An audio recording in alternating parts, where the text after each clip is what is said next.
பிரச்சாரத்தின் போது வாக்காளர் வீட்டில் தோசை சாப்பிட்ட பாமக வேட்பாளர் திலகபாமா தோசை சமைத்து கொடுத்து வாக்காளருக்கு பாராட்டு தெரிவித்தார்.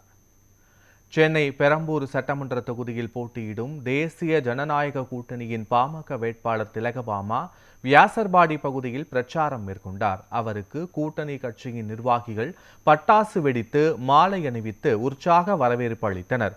அப்போது எம்ஜிஆர் நகர் பகுதியில் வீடு வீடாக நடந்து சென்று பொதுமக்களை நேரில் சந்தித்து வாக்கு சேகரித்தார்.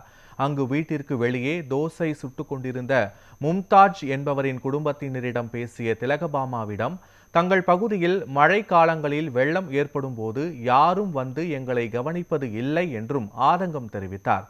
அப்போது தனக்கு வாக்களிக்கும் பட்சத்தில் உங்களின் ஒருத்தியாக உங்களோடு துணை நின்று உங்கள் பிரச்சனைகளை தீர்த்து வைப்பேன் என்று திலகபாமா உறுதியளித்தார். பின்னர் தனக்கு பசிப்பதாக கூறி மும்தாஜ் என்பவர் வீட்டில் தோசை சாப்பிட்டார் திலகபாமா.